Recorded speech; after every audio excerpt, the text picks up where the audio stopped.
It's my honor to be here tonight to speak with all of you, and I first of all wanted to acknowledge our elder, our grandmother, and thank you for the welcome to Algonquin territory. And I want to acknowledge all of the individuals in the room, and thank you, Dr. Lawyer Indian Chief Littlechild, for telling us of the 10 teachings. It was really a pleasure to hear from you tonight. I am here joined with my amazing friend and colleague, Dr. Carolyn Bennett, the Minister of Indigenous Crown Relations and the North. Thank you for being here. And we bring greetings on behalf of the Prime Minister, Justin Trudeau.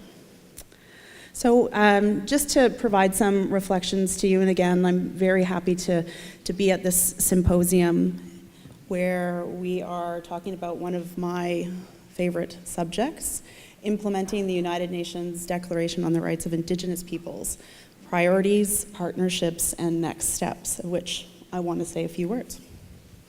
So as you know, and as Dr. Littlechild has spoken about, the UN Declaration was completed in 2007 after years of diligent work, of course, by many people in this room and many leaders across this country and throughout the world. And I want to take the opportunity to thank all of those individuals that have brought us to this place in time. A decade has passed now. After years of reservations and qualifications by the previous government, I'm incredibly proud that our government fully and unequivocally endorses the United Nations Declaration on the Rights of Indigenous Peoples, and did so on May of 2016. The endorsement of the UN Declaration was reaching the starting line, certainly not reaching the finish line. What this means today in 2017 is that we are beyond old debates about what the minimum standards for the survival dignity of Indigenous peoples should be. The work at this moment in history is to take action and to show how to implement the minimum standards that will, and how to give them life in tangible ways. To say it another way, the time for talk and debate about the Declaration is over. The time for action in implementing it is right now. So again, I applaud this symposium on its topic of implementing the United Nations Declaration. Over the past 2 years, our government has taken many steps on the path of implementation. We are changing how our government engages and works with Indigenous peoples, including initial shifts in negotiation, implementation, and litigation approaches. There have been specific initiatives around Indigenous languages, impact assessments, and fisheries, as well as new social investments and the formation of new processes like the Working Group of Ministers on the Review of Laws and Policies and Operational Practices. Tonight I wanted to announce another step in the implementation. With the direction and leadership of Prime Minister Trudeau, our government will support Bill C-262. This bill acknowledges the application of the United Nations Declaration in Canada and calls for the alignment of the laws of Canada with the United Nations Declaration. I would like to acknowledge the many individuals and organizers that have advanced this bill, including the tireless work of the Member of Parliament, Romeo Saganash, as well as many other MPs, including many members within our caucus, who have supported this bill in many different forms over the years. However, this step alone will not accomplish the full implementation of the United Nations Declaration. A comprehensive, workable approach will require other appropriate measures, including legislative measures, through the development of a recognition of rights framework. And this is the main focus of my conversation today, or my talk. While a lot of positive steps have been taken, and Bill C-262 builds on those, We have far more work to do to effect reconciliation, implement the Declaration, and establish relations based on the recognition of Indigenous rights. To understand what this work involves, let me share with you my own definition of what reconciliation means. In my view, reconciliation means confronting and ending the legacy of colonialism in Canada and replacing it with a future built on Indigenous self-determination. Colonialism and Indigenous self-determination and self-government are antithetical to each other. To reach a future where self-determination and self-government are fully respected, it means we have to remove the structures and restrictions of colonialism and embrace and encourage a reality where nations are reconstituting, rebuilding, and thriving. This definition of reconciliation, I see, is reflected at the core of the United Nations Declaration in Article 3 and 4. Which state, Indigenous peoples have the right to self-determination. By virtue of that right, they freely determine their political status and freely pursue their economic, social, and cultural development. Article 4, Indigenous peoples, in exercising their right to self-determination, have the right to autonomy or self-government in manners relating to their internal and local affairs, as well as the ways and means for financing their autonomous functions. Throughout the Declaration, we see the affirmation of the rights and roles of Indigenous peoples in defining their structures, governing their lands and resources, educating their children and youth, transmitting their knowledge, language, and culture, and living their way of life. I also define reconciliation in this way because it is personal to me, and it is based on my own experience and learning. Being born and raised an Indigenous woman in this country has meant, like First Nations, Métis, and Inuit peoples across the country, that I was born into a colonial reality. I observed and experienced what the administration of my community and nation under the Indian Act has meant, and the disempowerment and harms that it perpetuated. This has included poverty and marginalization, as well as division of my people, the Kwakwaka'wakw people of the west coast of Canada, into many bands and groupings, and interference with our laws and governing structures. At the same time, under the guidance of my grandmother, my father, my parents, and my family, I saw the resilience and strength of Indigenous peoples surviving and pursuing self-determination. In the work of carrying forward our culture, laws, identity, governing structures, rules, and responsibilities, my people, like Indigenous peoples across the country, have responded to colonialism through efforts at self-determination and rebuilding their governments. Ending the colonial structures that impeded that self-determination was the life's work of my grandmother, is the life's work of my father, and of course the countless Indigenous leaders across the country and throughout the world who advocated for the full inclusion, and for those in Canada, of Indigenous peoples, Métis, Inuit, and First Nations peoples within Canada and our Constitution. Self-determination is at the heart of what reconciliation and the implementation of the United Nations Declaration is all about. So what actions do government and Indigenous peoples need to take to make this vision a reality?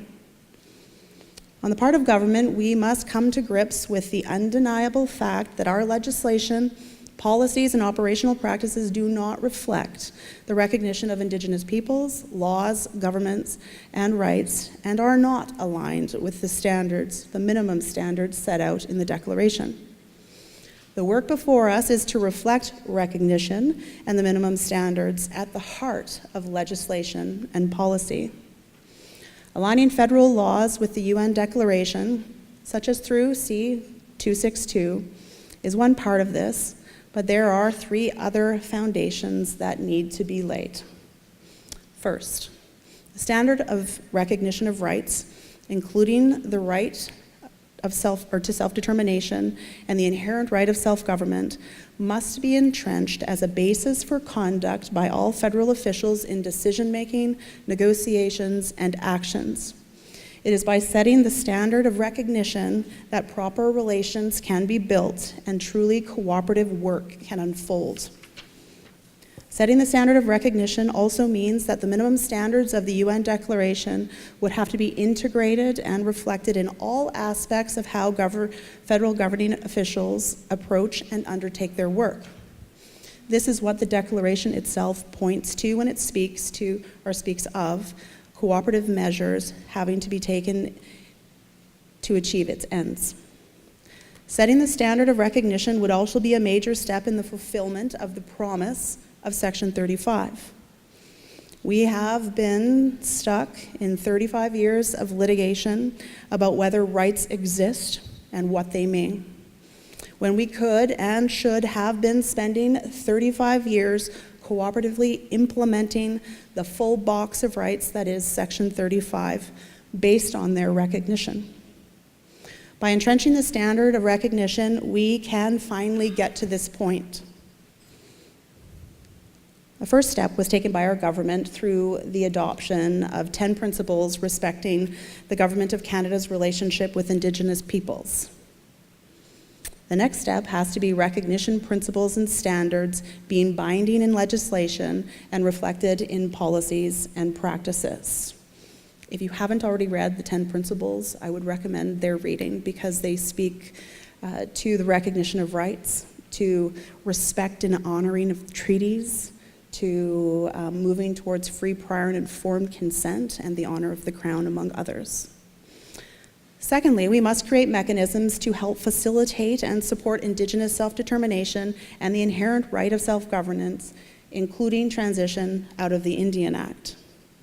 Indigenous nations across the country are doing the work of advancing their visions and priorities for how they will govern their people's lands and resources. This work, however, is hampered by the obstacles that existing federal laws and policies have created. Thankfully, this is changing, but too slowly and not evenly.